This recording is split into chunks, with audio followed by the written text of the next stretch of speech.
सदगुरु बंदी छोड़ कबीर साहिब की, सभी संतों की, सभी भक्तों की, आज के आनंद की, सकल हंस को बंदगी, साहिब बंदगी सतनाम। तो परमात्मा की दया से अहमदाबाद में आज मूल ज्ञान का सत्संग प्रवचन किया जा रहा है। बहुत बड़े भाग होते हैं उन जीवों के जो अपने जीवन में इस मूल ज्ञान को सुन पाते हैं। उससे भी बड़े भाग होते हैं उन जीवों के जो इस ज्ञान को थोड़ा सा भी समझ पाते हैं, क्योंकि ये ज्ञान ऐसा है कि आप इसको सुन तो लोगे लेकिन इसको समझना बहुत मुश्किल है। समझना मुश्किल है तो इसको अपनाना और भी मुश्किल हो जाता है। इसलिए कई लोग ऐसे होते हैं जो बार बार सत्संग तो सुन लेते हैं, समझ में भी आता है थोड़ा बहुत, लेकिन उसको अपना नहीं पाते। क्यों नहीं अपना पाते? क्योंकि उनका विश्वास ही नहीं बन पाता उस चीज़ पे। क्यों नहीं बन पाता? क्योंकि सालों सालों से एक ही बात सुनते आ रहे हैं, उसी अज्ञान को सुनते आ रहे हैं जो दादा परदादा अकड़ दादा लकड़ दादा पता नहीं कहाँ कहाँ से सुनते आ रहे हैं, जो युगों युगों से पढ़ाया जा चुका है, उसी को सत्य मान के बैठे हैं। और जो गुप्त ज्ञान है, जो मूल ज्ञान है, जो आत्म ज्ञान है, उसकी किसी को भनक भी नहीं लगती। क्यों नहीं लगती? क्योंकि बाकी सारा ज्ञान जितना भी आप सुन रहे हो, जितना भी समझ रहे हो, ये सब ग्रंथों में दर्ज है। कोई आता है, ग्रंथ उठाता है, तुम्हें सुनाना शुरू कर देता है, तुम लिखी हुई बात को समझ के मानना शुरू कर देते हो। लेकिन जो आत्म ज्ञान है वो किसी ग्रंथ का मोहताज नहीं है, वो किसी ग्रंथ में नहीं लिखा गया है। क्यों? क्योंकि वो अनुभव ज्ञान है। अनुभव किसी ग्रंथ में नहीं लिखा जा सकता। उसको बताने के लिए परमात्मा स्वयं अपने हंसों को भेजते हैं संसार में, बताते हैं कि भाई कैसे सत्य को पाना है। इसी को हम नबी कह देते हैं, इसी को पैगंबर कह देते हैं, इसी को संत महात्मा कह देते हैं। वो मालिक की दया से ही संसार में आते हैं हमें जगाने के लिए, लेकिन हम अज्ञानी जीव उनको समझ नहीं पाते और उनको भी हम एक निम्न श्रेणी में खड़ा कर देते हैं कि मैं भी एक शरीर हूँ, ये भी एक शरीर है, हमें गुरु बनाने की क्या ज़रूरत है, हमें किसी के आगे झुकने की क्या ज़रूरत है। इसी अहंकार में ये जीव इस देह को त्याग देता है और वापस 84 में चला जाता है। बड़ी मुश्किल से तो एक बार कटती है, बड़ी मुश्किल से तो एक बार इंसान जन्म मिलता है, उसको फिर दोबारा से 84 काटने के लिए वापस चला जाता है। गुरु धारण नहीं करता। जबकि जिसकी पूजा कर रहा होता है, जिसको भगवान मान के पूज रहा है, वो खुद गुरु धारण करके बैठे हुए हैं। राम जी ने वशिष्ठ जी को गुरु बनाया, कृष्ण जी ने संदीपन जी को गुरु बनाया। यहाँ तक कि हनुमान चालीसा में भी पहली लाइन यही लिखी है, श्री गुरु चरण सरोज रज। अब पढ़ तो रहे हैं लेकिन गुरु वो नहीं है जी। तो इससे कुछ होने वाला नहीं है। अगर आरती गाने से ही सब कुछ हो जाएगा तो हनुमान जी को आने की जरूरत ही नहीं है। फिर तो आरतियाँ गाओ। क्या राम जी का नाम पहले नहीं था क्या? बिल्कुल था, द्वापर में भी था। तो कृष्ण जी को आने की क्या जरूरत पड़ गई? केवल राम नाम से सारे काज ठीक हो जाते। कृष्ण जी को क्यों आना पड़ गया? जब एक युग के बाद के काम राम नाम से सिद्ध नहीं हो पाए, उनको रूप बदल के आना पड़ा, तो अब तो दोनों युग जा चुके हैं। त्रेता भी चला गया, द्वापर भी चला गया। अब तुम समझ रहे हो कि मेरे सारे काम इनके नाम से हो जाएं, इनके नाम से मेरे सारे काम बन जाएं।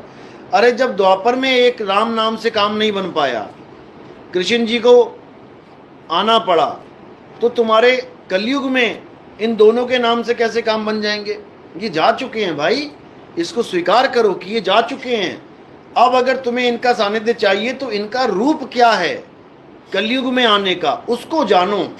और तुम्हें बता भी रखा है, लेकिन तुम्हारी बुद्धि में नहीं घुसने वाली ये बात। क्यों?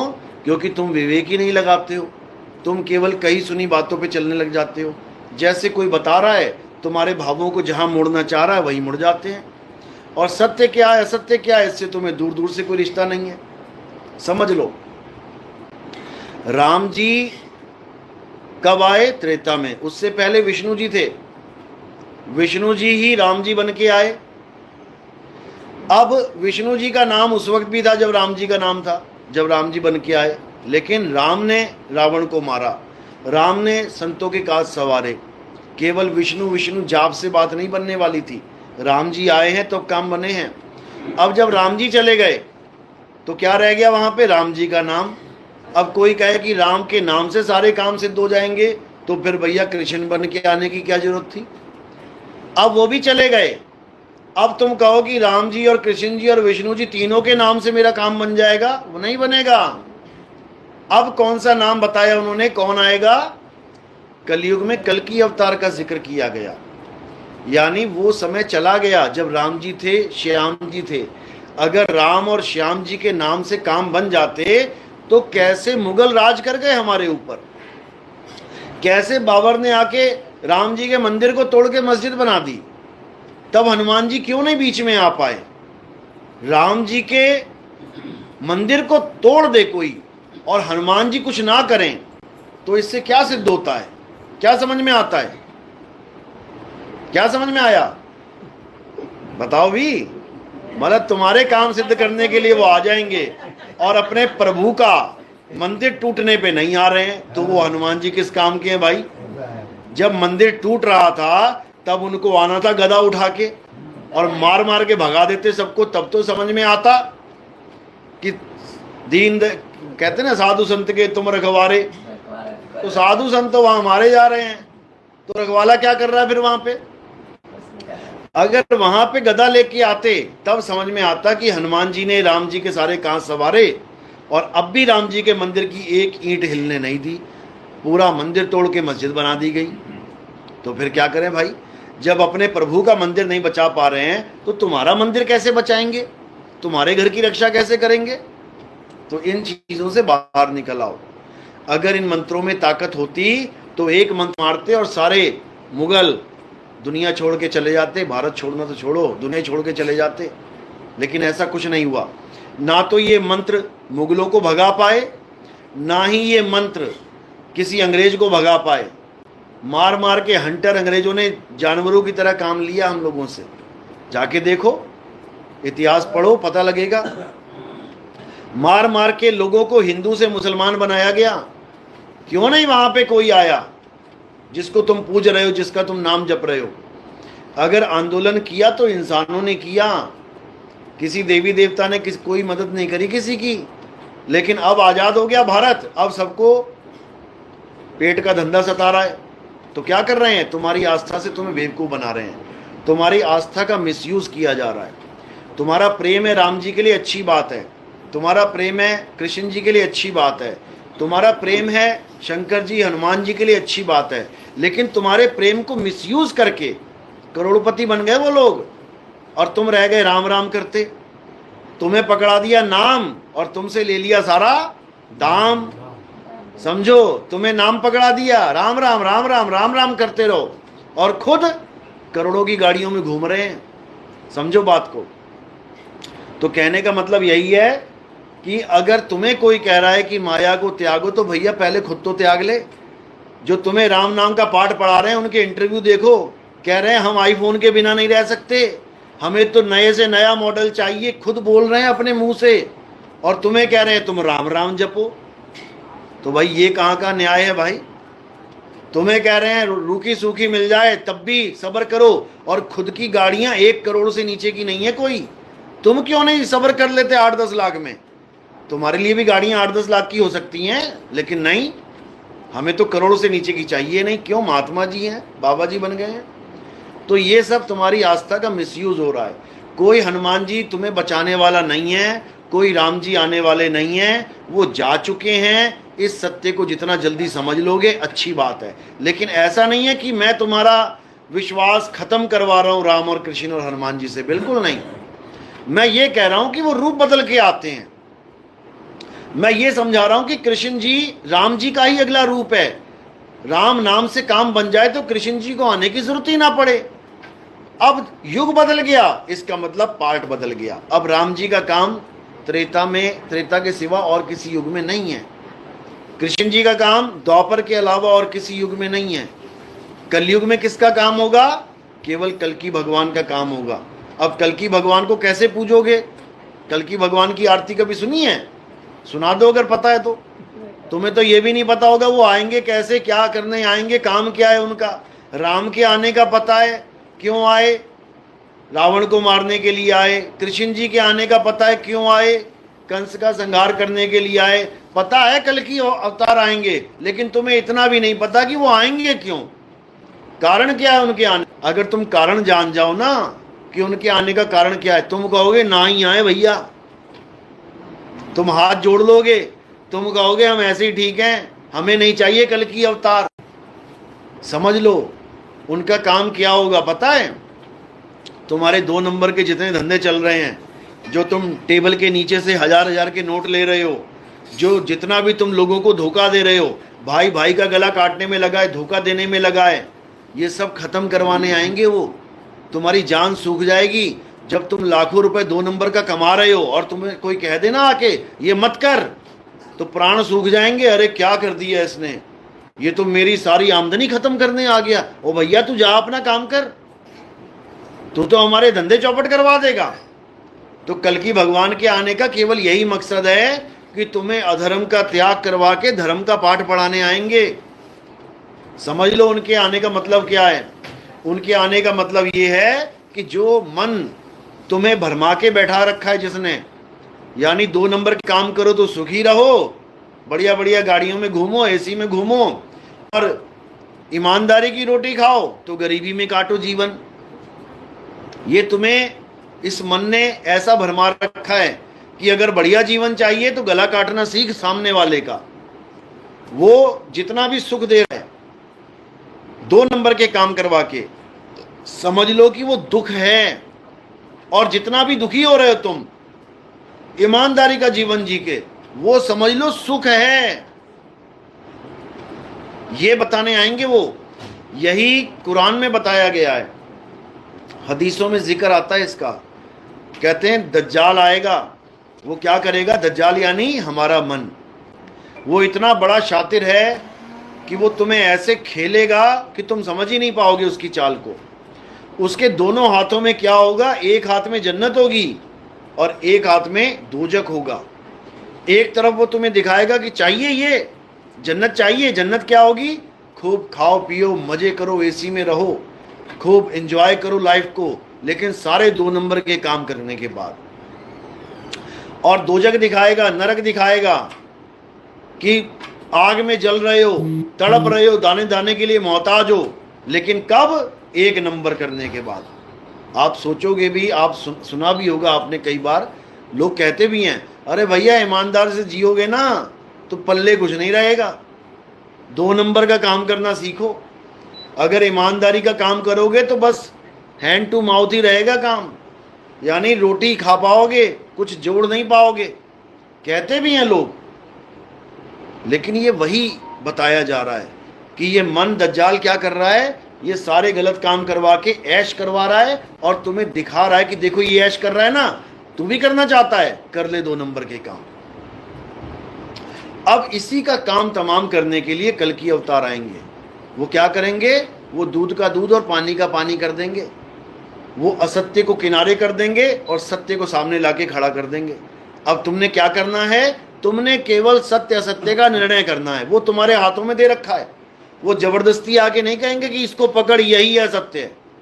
वो तुम्हें समझाएंगे कि ये असत्य है और ये सत्य है। ये दिखने में भले लग रही है कि बढ़िया जीवन है जिंदगी, लेकिन जब इसका हिसाब देना पड़ेगा ना तो समझ लो कि ये स्वर्ग ही नरक बन के सामने आ जाएगा। और ये भले तुम्हें दुखी कर रहा है, सूखी रोटी खानी पड़ रही है, दाने दाने को मोहताज हो रहे हो, लेकिन ये जो दुख है ये महा सुख बन के आएगा तुम्हारे पास।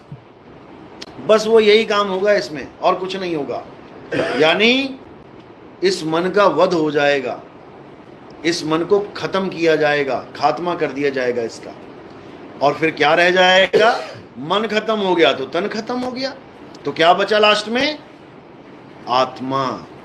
इसी आत्मा का दूसरा नाम, इसी आत्म देव का दूसरा नाम निकलंक अवतार है, यानी जिसमें कोई कलंक नहीं लग सकता, वो कलंकित हो ही नहीं सकता। वो पाक है, पवित्र है, उसी को हक बोला जाता है, उसी को सत्य बोला जाता है। सिखों में जो बोला जाता है ना खालिस्तान खालिस्तान, ये इसी का जिक्र किया जा रहा है कि क्या होना है, हमने खालिस होना है। खालिस यानी जिसमें कोई कमी ना रह जाए, जिसमें कोई अशुद्धि ना रह जाए, यानी हमने आत्मा ही हो जाना है। अब मन और तन का साथ छोड़ना है, काम इनसे लेने हैं, काम इसी से ले रहे हो आप सारे, लेकिन गुलाम बन के नहीं, अब राजा बन के इस पे विजय प्राप्त करनी है। गुलाम कौन है? जो मन के कहे चलता रहता है, वो गुलाम है, और जो मन को अपने कहे चला रहा है वो राजा है। तो कलंक किस पे लग सकता है? तन पे लग सकता है, मन पे लग सकता है। कलंक कभी आत्मा पे नहीं लग सकता, इसलिए उसको निहि कलंक राया, निहि कलंक अवतार बोला जाता है। यानी अब देवी देवताओं की पूजा नहीं करनी है, जितनी कर ली अच्छी बात है, क्योंकि डॉक्टर बनना है तब भी तुम्हें ABCD पढ़नी पड़ेगी, इंजीनियर बनना है तब भी तुम्हें ABCD पढ़नी पड़ेगी, साइंटिस्ट बनना है तब भी तुम्हें ABCD पढ़नी पड़ेगी। लेकिन कहो कि ABCD पढ़ के मैं साइंटिस्ट बन जाऊं, ABCD पढ़ के मैं डॉक्टर बन जाऊं, ABCD पढ़ के मैं इंजीनियर बन जाऊं, वो काम नहीं हो सकता। पढ़नी सबको पड़ेगी, लेकिन केवल यहां तक सीमित नहीं रहना है। यानी देवी देवताओं की पूजा करते हो, अच्छी बात है, लेकिन कहो देवी देवताओं की पूजा करने से तुम्हारा जन्म सफल हो जाए, नहीं हो सकता। अध्याय 7 23वां श्लोक उठा के देख लो क्या बोला गया है। उसमें बिल्कुल क्लियर बोल दिया गया है कि जो लोग देवी देवताओं की पूजा करते हैं फल के कारण, वो फल भी सीमित नहीं है, वो फल भी हमेशा के लिए नहीं है, वो कुछ समय के लिए है। उन फलों की वजह से जो देवी देवताओं की पूजा कर रहे हैं वो अल्प बुद्धि जीव हैं। वहां पे अल्प बुद्धि का नाम लिया गया। अल्प बुद्धि का मतलब ज्ञानी नहीं होता है कि तुम सोचो कि हम बहुत बड़े किस्मत वाले हैं, हमें गर्व है कि हम देवी देवताओं की पूजा करते हैं। गर्व वाली बात नहीं है इसमें कोई। इसमें गर्व वाली बात होती कि हमें गर्व है हम देवताओं के पुजारी हैं, तो गीता में अल्प बुद्धि ना लिखा होता। अल्प बुद्धि का मतलब होता है बालक बुद्धि, जिसकी बुद्धि छोटी है वो देवताओं का पुजारी गिना जाता है। और जो बुद्धिमान है उसको क्या बोला है गीता में कि जो मेरे स्वरूप का ज्ञान प्राप्त कर लेता है, मेरे स्वरूप का बोध कर लेता है। मेरे स्वरूप का बोध मतलब मुझे शरीर मान के ना समझ लेना कि मैं कृष्ण जी का पुजारी बन गया हूं, मैं कैसे भी कृष्ण जी की पूजा करूं मैं पार हो जाऊंगा, कभी नहीं। वो कहते हैं मेरे दो स्वरूप हैं। एक वो स्वरूप है जो नकली है, स्वरूप बोलना पड़ रहा है यहाँ पे, असल में वो रूप है। रूप हमेशा बदलता है, कभी राम बन के कभी श्याम बन के चले आना। ये किसकी बात चल रही है? रूप की, जो बदल रहा है। अब स्वरूप क्या है? जो कभी नहीं बदलेगा।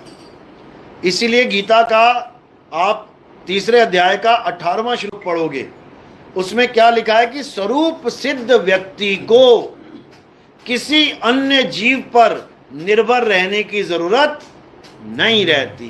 किसको बोला गया है? स्वरूप सिद्ध।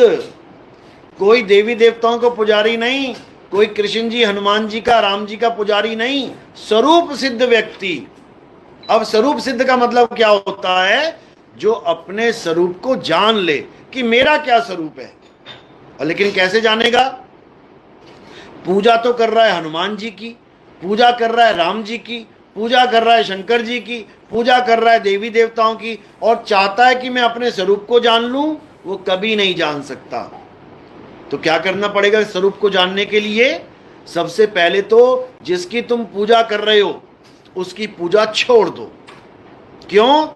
क्योंकि तुम किसी ना किसी शरीर की पूजा कर रहे हो, और शरीर क्या है? शरीर नाशवान है, शरीर माया है, पल पल बदलता है, पल पल अलग अलग रूपों में दिखाई देता है। हनुमान जी देखो बड़े हो रहे हैं, राम जी छोटे से थे देखो बड़े हो रहे हैं, कृष्ण जी छोटे से थे सब बड़े हो रहे हैं, रूप बदल रहा है। अब जो बदल रहा है वो क्या है? कृष्ण जी समझा रहे हैं, हे अर्जुन, इस दुनिया में 2 प्रकार के तत्व हैं, एक असत्य और एक सत्य। असत्य वो है जो जन्मता और मर जाता है, जो पल पल बदलता है। उन्होंने ये नहीं कहा कि तुम्हारा बदलता है तो वो असत्य है और मेरा बदलता है तो वो सत्य है, बिल्कुल नहीं। ये कहाँ लिखा है? अध्याय 2 16वां श्लोक पढ़ो। उसमें लिखा है कि तत्वदर्शियों के द्वारा यह निर्धारित किया गया है कि इस दुनिया में दो प्रकार के तत्व हैं, एक असत्य और एक सत्य। असत्य पल पल बदलता है, असत्य बनता और बिगड़ता है, असत्य सदा एक सा नहीं रहता। और सत्य क्या है? जो कभी जन्मता मरता नहीं है, जो पल पल बदलता नहीं है, जो सदा एक रस एक अखंड रहता है, वो कभी बदलता नहीं है। तो इसी का जिक्र किया गया है, सत्य का। लेकिन हमें सत्य का बोध नहीं हो पाता। क्यों? क्योंकि हम कभी तत्वदर्शी संत के पास जाते ही नहीं है। हम कहाँ चले जाते हैं? हम मंदिर चले जाएंगे, पंडित जी के पास बैठ जाएंगे। पंडित जी क्या करेगा? खुद भी पत्थर पूज रहा है, तुम्हें भी पुजवा देगा। खुद भी आरतियां गा रहा है, तुम्हें भी गवा देगा। खुद भी नाम जप रहा है, तुम्हें भी जपवा देगा। इससे ज्यादा पंडित जी कुछ नहीं कर सकते।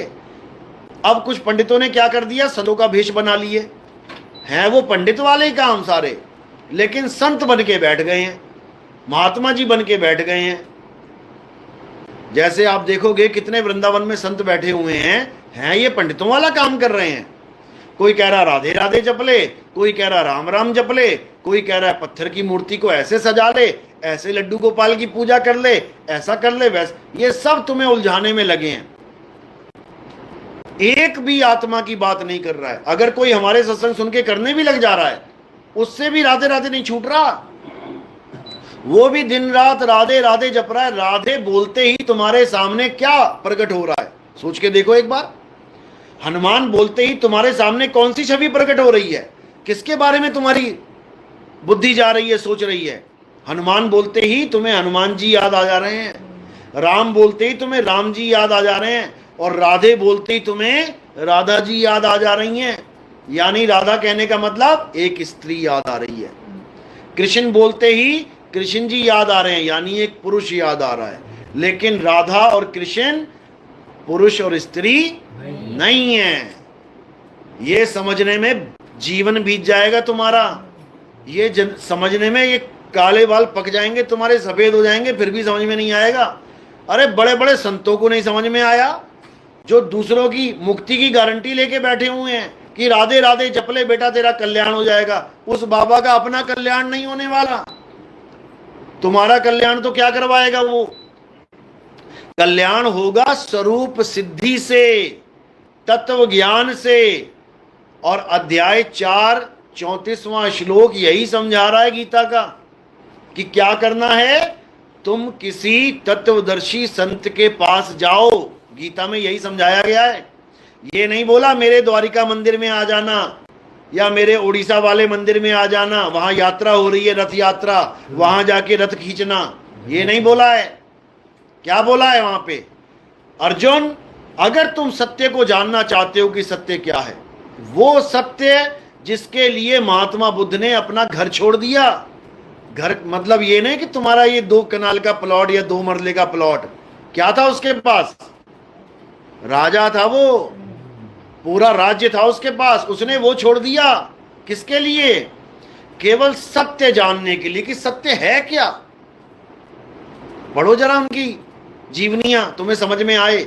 सत्य जानने के लिए अपनी बीवी को सोता छोड़ के चले गए, अपने बच्चे को सोता छोड़ के चले गए, और तुम्हें घर में सत्य मिल रहा है आके, तुम तब भी निर्णय नहीं कर पा रहे हो कि मैं क्या करूं क्या ना करूं।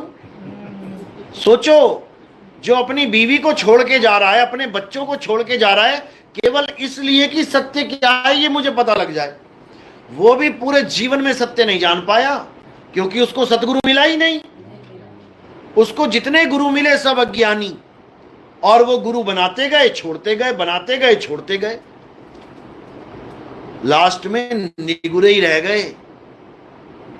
समझ लो, निगुरे ही जीवन बिता दिया उन्होंने।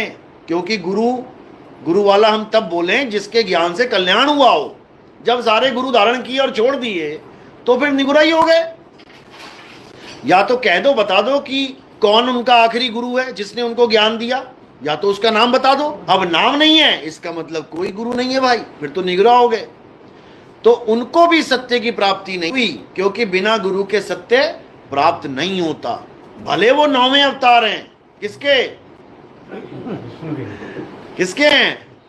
समझ लो, भले वो 9वें अवतार हैं, फिर भी उनको सतगुरु नहीं मिला। तो इसी सत्य के बारे में अध्याय 4 34वां श्लोक समझाया जा रहा है कि हे अर्जुन, अगर तुम सत्य को प्राप्त करना चाहते हो तो ये सब तामझाम जो कर रहे हो सब छोड़ दो। क्या करो? तत्वदर्शी संत के पास जाकर दंडवत करके सेवा भाव से, छल कपट से रहित होकर। अब देखो, अर्जुन से बड़ा कोई भगवान का भगत था क्या? कभी उसने असत्य का साथ नहीं दिया, लेकिन उसको भी समझा रहे हैं कि छल कपट से रहित होकर। क्यों बोला? क्या अर्जुन छल कपट करता था? दुर्योधन को कहते तो समझ में आती बात कि भाई तू एक नंबर का छलिया है, तू छल कपट करता है, गुरु के पास जाके छल कपट मत करना। लेकिन अर्जुन को समझाया जा रहा है। क्यों? क्योंकि पता है कि अंदर कौन बैठा है। सबके शरीर के अंदर कौन बैठा है? ये मन बैठा है। ये कभी भी अपना दांव लगा सकता है, कभी भी। तुम्हें पता भी नहीं लगने देगा कि तुम कब गुरु जी के खिलाफ हो गए, तुम कब गुरु से विमुख हो गए, क्योंकि इसका खेल ही यही है। जैसे लकड़बग्गे होते हैं ना, वो शेर के आगे कभी नहीं आते।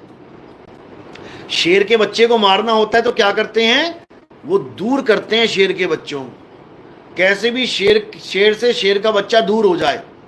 लकड़बग्गे का अगर सबसे बड़ा दुश्मन कोई है जंगल में तो कौन है? शेर ही है।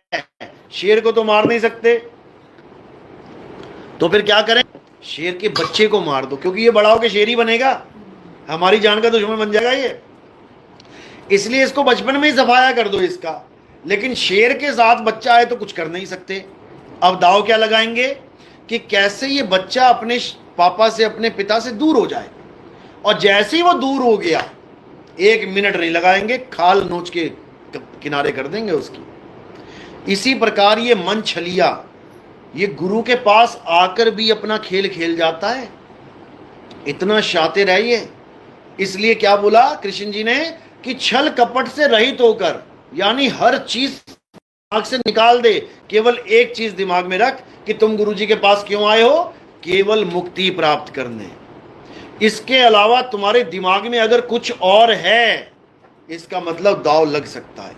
अगर तुम धन प्राप्ति करने के लिए आए हो, अगर तुम सोच रहे हो ये गुरुजी से नाम ले लूं तो मेरी दुकान बढ़िया चल पड़ेगी, ये गुरुजी से नाम ले लूं मेरी किडनी शायद ठीक हो जाए, ये गुरुजी से नाम ले लूं मेरी शायद आंखें ठीक हो जाए, मेरा लीवर ठीक हो जाए, मेरे घर में सुख शांति आ जाए, बच्चे की नौकरी लग जाए, अच्छी घर बार लड़की मिल जाए, अच्छा सब कुछ हो जाए, तो समझ लो कि ये इच्छाएं किसकी हैं?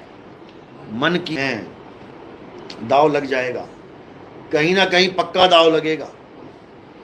याद रखो, केवल एक ही चीज होनी चाहिए, वो है मुक्ति। मुझे बस मुक्ति मिल जाए, भले मेरा जीवन कितना ही दुखमय क्यों ना हो जाए, भले मुझे कोढ़ क्यों ना हो जाए, तब भी मैं इस ज्ञान को नहीं त्यागूंगा। अगर ये तुम्हारे दिमाग में है तब तो समझ लो कि तुम पक्का पार हो जाओगे। अगर इसके अलावा तुम्हारे दिमाग में कुछ और चीज चल रही है कि गुरुजी के साथ फोटो खिंचवा लूं, 10 लोग देखेंगे, वाह वाह वाह वाह मैं तो वायरल हो गया, गुरुजी के साथ में सेवा में रहूंगा, लोग मुझे देखेंगे बड़ा सेवादार है, अगली गद्दी शायद मुझे ही मिल जाए, ऐसा कुछ ड्रामा अगर दिमाग में चल रहा है तो बेटा मत ही घुसना इस पंथ में। हमारे पंथ को लोग छोड़ के क्यों जाते हैं? क्योंकि मैं बिल्कुल स्पष्टवादी हूं।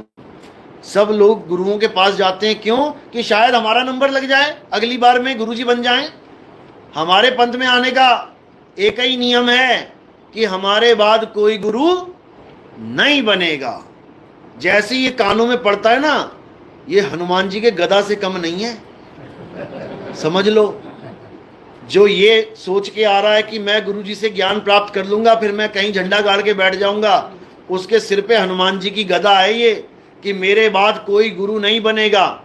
वो खलबली मच जाती है, वो दिमाग सुन्न हो जाता है कि यार गुरुजी ने तो सारे रास्ते ही बंद कर दिए, अब क्या करें? अब क्या करना है? अब पंथ छोड़ दो।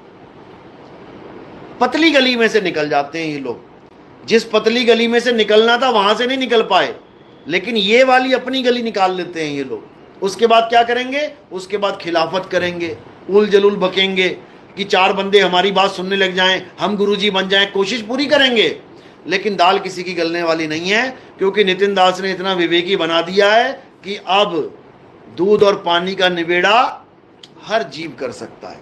तो इसलिए ये लोग आते हैं हमारे पंथों में और फिर साल 2 साल में कहीं और दिखाई देते हैं। कुछ लोग पैसे लेने आते हैं, हमारा धंधा चल पड़े, तुम्हें स्कीमें बताने लग जाएंगे। हमारे भक्तों को कई लाखों का चपत लगा के चले गए कई लोग। तो ऐसे ही जो लोग आएंगे वो फिर दूर दिखाई देंगे। कई लोग तो इसलिए पंथ के छोड़ के चले गए, हमने गुरुजी से कहा था मेरा धंधा नहीं चल रहा, मुझे 4 लाख रुपए दे दो, गुरुजी ने कहा मेरे पास है नहीं भैया, हमें नहीं चाहिए ऐसा गुरु। ऐसे भी बैठे हुए हैं, समझ लो।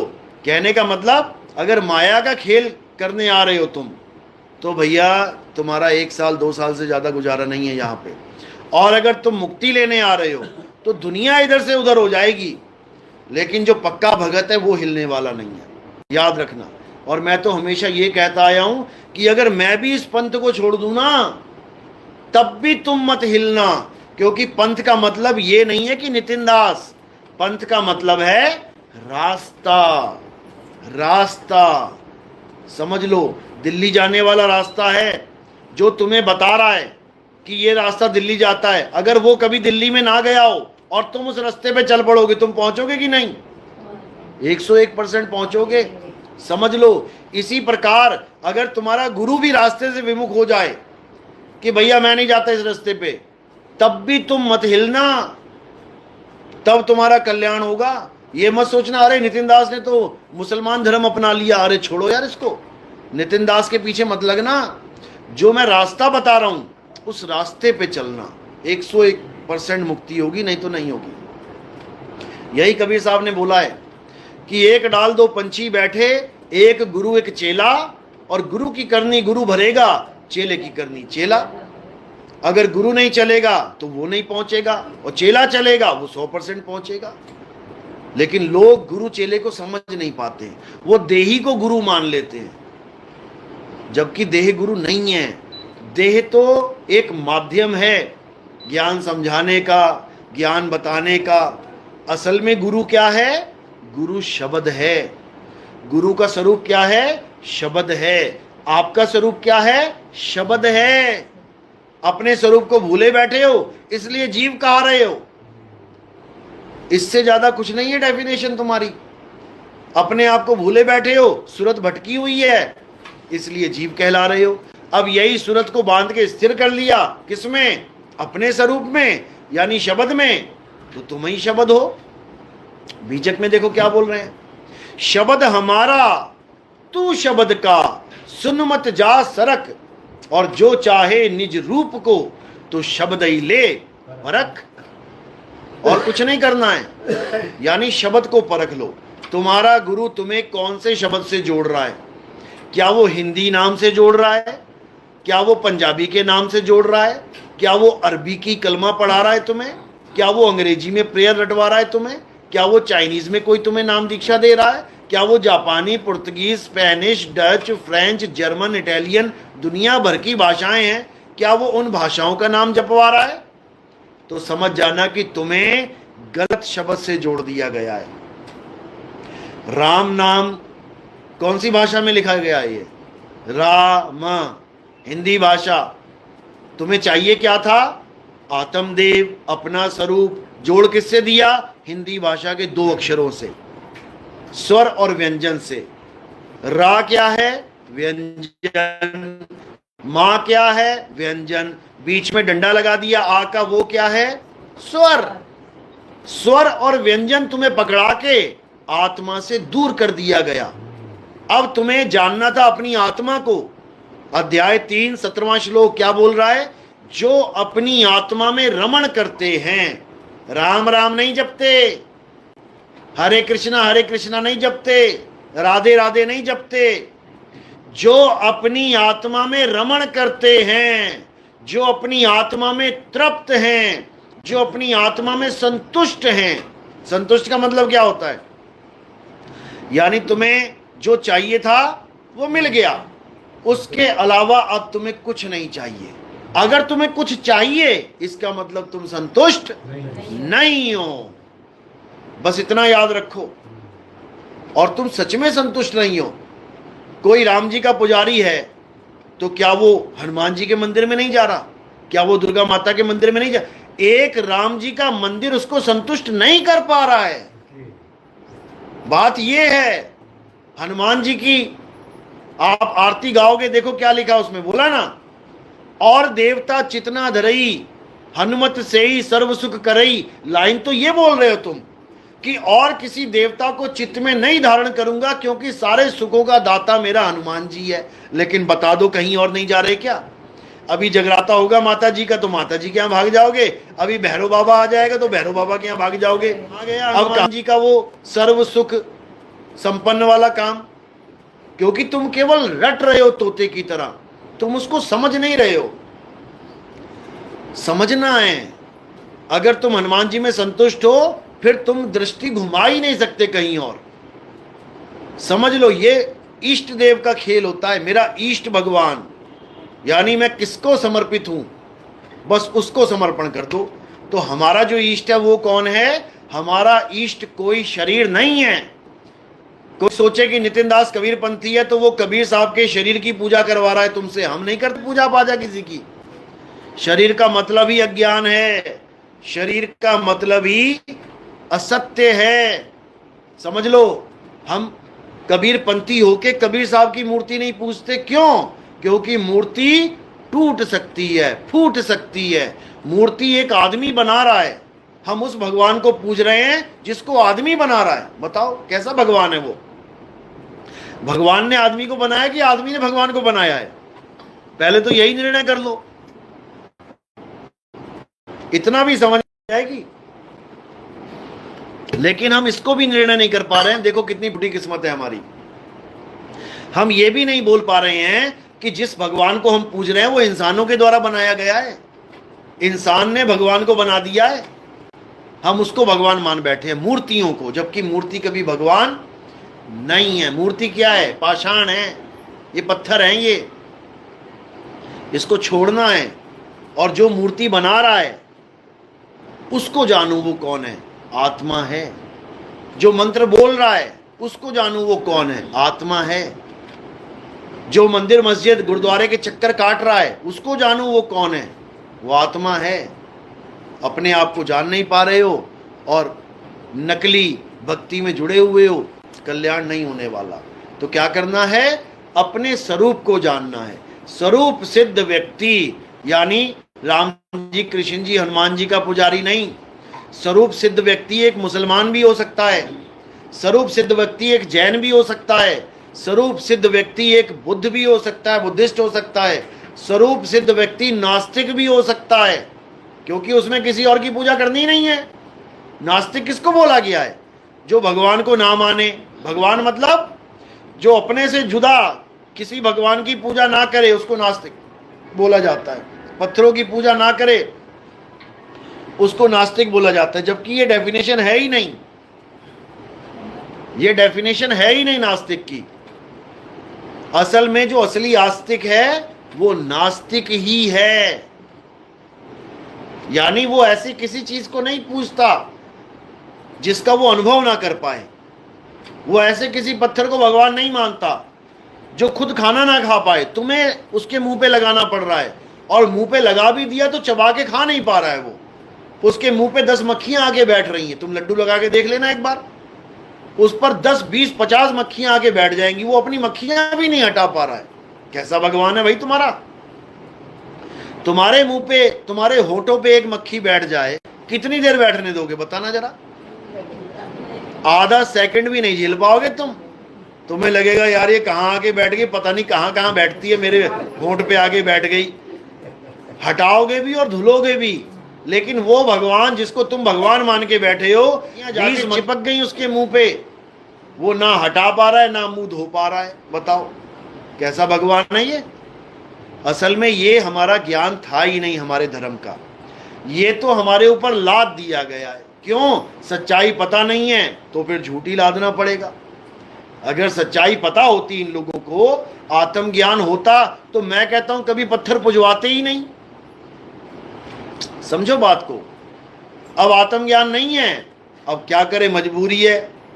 कुछ ना कुछ तो बताना पड़ेगा, तभी तो दान चंदा आएगा, नहीं तो दान भी ना आएगा। मंदिर ना बने तो बताओ तुम कौन से पंडित जी की पॉकेट में तुम 100 का नोट डाल रहे हो। तुम्हें 20 पंडित मिल जाएं गली में चलते, बता दो तुमने कभी जेब में डाला हो 100 का नोट उनके? कभी नहीं डालोगे। लेकिन पंडित को पता है कि नोट कैसे निकलवाना है। कैसे? एक मूर्ति लगा देंगे, उस पे लिख देंगे दान पात्र, और कबीर साहब का दोहा चिपका देंगे। कौन सा? चिड़िया चोंच भर ले गई और नदी ना घटे नीर, और दान दिए धन ना घटे, कह गए संत कबीर। ये दोहा तो चिपका देंगे, ये वाला नहीं चिपकाएंगे। कौन सा? अरे पाथर पूजे हरि मिले, और तो मैं पूजूं पहाड़, और वासे ये चाकी भली पीस खाए संसार। इस दोहे से तुम्हें क्या प्रॉब्लम है भाई? क्योंकि ये दोहा दुकान खत्म करने का दोहा है, और वो दोहा दुकान बढ़ाने का दोहा है। बढ़ती जाएंगी दुकानें। जिस भगवान ने सारा संसार बना दिया, तुम कहते हो उस भगवान का मकान वो ना बना पाया, उसके लिए तुम ऑनलाइन आके दान चंदा मांग रहे हो कि भगवान का मंदिर आखिरी स्टेज पे है, मुझे पैसा दे दो, मुझे पैसा दे दो। अरे तुम भगवान के भिखारी हो कि इंसान के भिखारी हो? तुम उस भगवान से मांगो ना जो सबको दे रहा है। वो सबको दे रहा है, बस तुम्हें नहीं दे रहा है। वो भगवान सबको दे रहा है, क्योंकि तुम बोल रहे हो ना कि वो सबको दे रहा है, लेकिन तुम्हें ही नहीं दे रहा है, जो तुम ठेकेदार बन के बैठे हो। तुम्हें इंसानों के आगे झोली फैलानी पड़ रही है, तुम्हें इंसानों के आगे भीख मांगनी पड़ रही है। और उस भगवान का मकान बनाने के लिए, जो एक पल में गीता में कहते हैं मैं खंड ब्रह्मांड एक पल में बना के नाश कर देता हूं, उसका मकान वो नहीं बना पा रहा है। बताओ। तो भाई ये कोई भक्ति नहीं है, ये कोई भक्ति नहीं है, ये केवल और केवल बिजनेस बन चुका है भगवान के नाम पे। कभी किसी भगवान ने नहीं कहा कि मेरे नाम का मंदिर बनाओ। अरे जो भगवान राम थे वो तो अपना घर छोड़ के चले गए 14 साल के लिए वनवास। उन्होंने भी ये डिमांड ना करी कि मैं तो जीता जागता हूं, मैं वनवास जाऊंगा, लेकिन मेरे लिए पहले वहां पे एक भवन का इंतजाम करो। कह सकते थे पिताजी को। वनवास हुआ था भगवान राम को, ये थोड़ी नहीं हुआ था कि वो हेल्प नहीं ले सकते अपने पिताजी की। ये तो हो सकता है ना भाई। तुम्हें अगर बाय चांस लोग देखो जेल भी चले जाते हैं, क्या तुम उसकी हेल्प नहीं करते घर वाले? अरे तुम वहां जाके कहते हो मेरे बेटे को ये खिलाना है, पेमेंट मैं कर दूंगा। ऐसा सिस्टम है वहां पे। तो वो राजा होके अपने बच्चे के लिए क्या महल नहीं बना सकता था? एक सोचो, जो जीवित राम ये डिमांड नहीं की है कि मुझे मकान चाहिए रहने के लिए, उसके जाने के बाद तुम मंदिर बना रहे हो। कमाल कर दी तुमने। और वो भी राम आके नहीं रहेंगे, केवल एक पत्थर को राम बना के रखा गया है। तो ये सब भाई हमारे धर्म में नहीं है। हमारा धर्म क्या है? सत्य सनातन धर्म है हमारा। और सत्य सनातन धर्म क्या है? जिसका कोई आदि और अंत नहीं है। उसको समझ लो, जो सदा रहने वाला है। वो ऐसा नहीं है कि आज है और कल नहीं है, वो सदा था, सदा है और सदा रहेगा। उसका तुम मंदिर क्या बनाओगे? भूल जाओ। और ये जितने भी हैं जो तुम्हें भरमा रहे हैं कि राम राम जप लो, एक नाम नहीं लूंगा, एक महात्मा को किसी ने पूछा कि बाबा जी मैंने ये टैटू बनवाया है, टैटू हाथ पे राधे नाम का। तो बाबा जी क्या कह रहे? बहुत गलत किया तुमने। वो कहता क्यों? ये तो मेरी श्रद्धा है बाबा जी, मेरा बस चले तो मैं पूरे शरीर पे राम राम लिखवा दूं, टैटू करवा लूं, राधे राधे। अरे नहीं, जब तुम नहाओगे इसमें पानी टच होगा और वो नाली में जाएगा, तुम्हें कितना पाप चढ़ेगा। अच्छा जी, क्या बात है। और जो तुमने बड़े बड़े राधे लिखवा रखा है मंदिरों के ऊपर, राधा श्याम, उस पे बारिश का पानी गिरेगा, वो बारिश का पानी जमीन पे आएगा और नाली में जाएगा, तो तुम्हें क्या कीड़े नहीं पड़ेंगे? तुम ये बता दो पहले। क्योंकि लोगों को बेवकूफ बनाना है। अरे जो तुम कहते हो राम सेतु बनाया गया, पत्थरों पे राम राम लिखा गया, पत्थर जुड़े आपस में, तो बंदर जितनी भी वानर सेना थी किस पे चढ़ के घर जा रहे थे? उन्हीं पत्थरों पे चढ़ के जा रहे थे। तो राम का नाम कहां गया फिर? पैरों के नीचे जा रहा है। वो राम का नाम पैरों के नीचे आ रहा है और वो उस पे चढ़ के जा रहे हैं। उनमें से एक ने नहीं कहा कि अरे मैं इस पे पैर नहीं रखूंगा, इस पे तो मेरे प्रभु का नाम लिखा है। कमाल कर दी तुम लोगों ने। केवल तुम्हारी भक्ति का मिसयूज किया जा रहा है, केवल तुम्हारी श्रद्धा को मिसगाइड किया जा रहा है, केवल नोटों का चक्कर है मेरे भाई। जिस दिन तुम्हें पता लग गया ना कि असली राम क्या है, तुम पत्थर पूजना छोड़ दोगे और राम को खोजना शुरू कर दोगे, क्योंकि राम कहीं आया और गया नहीं है, राम तुम्हारे घट में विराजमान है। हनुमान जी ने अपना सीना चीर के दिखाया था कि मेरा राम वो नहीं जो चला गया, मेरा राम मेरे हृदय में प्रभु बैठे हैं। मुझे किसी मंदिर में जाने की जरूरत नहीं है, मुझे किसी मंदिर को बनाने की जरूरत नहीं है, वरना हनुमान जी से बड़ा मंदिर कोई दुनिया में ना बना पाता। जो एक पूरे पहाड़ को हाथ पे उठा के लेके आ गए, सोचो कितने पहाड़ों को मिला के वो एक माउंट एवरेस्ट से भी बड़ा मंदिर बना देते। ये मुगलों के खानदान खत्म हो जाते खोदते खोदते उस मंदिर को, लेकिन इंसान ने मंदिर बनाया है तो उन्होंने तोड़ के बदल दिया। तो इसको समझो, असली राम कौन है? वो आत्म राम है, उसी की पूजा करनी है, उसी को जानना है। कृष्ण जी खुद उसकी महिमा गा के गए हैं, लेकिन हमें राम तो दिखाई नहीं दिया, वो आत्म राम तो समझ में नहीं आया। कृष्ण जी को पकड़ के बैठ गए शरीर को। समझ लो बात को। जिसने भी आत्म राम की बात करी है, हमको नहीं समझ में आया, हमने उसको पकड़ लिया जो बताने आया राम के बारे में। आज संतों की पूजा हो रही है, क्यों? जो चले गए उनकी भी पूजा करते जा रहे हैं। रविदास जी वाले रविदास जी की पूजा कर रहे हैं, कोई और गुरु जी वाले उसकी गुरु जी की पूजा कर रहे हैं। अरे वो अपनी पूजा करवाने थोड़ी नहीं आया, वो अपने राम को पुजवाने आया है कि राम को जानो, राम क्या है। उसके नाम में ही उसका अर्थ छुपा हुआ है। राम यानी कि जो तुम में रमा हुआ है, उसको रमता राम कहते हैं। समझ लो। लेकिन नहीं समझ में आता तो लगे रहो, लेकिन उससे किसी का कल्याण होने वाला नहीं है। तो हमारा विरोध ये नहीं है कि आप देवी देवताओं के पुजारी हो या आप रामकृष्ण जी के पुजारी हो, अच्छी बात है। आप किसी के पुजारी हो, अच्छी बात है, ये बहुत अच्छी बात है। लेकिन केवल इतने से काम नहीं बनेगा, आपको आगे बढ़ना पड़ेगा। आपका बच्चा LKG UKG में आ गया, अच्छी बात है, उसको भी कोई बुरा नहीं कहेगा।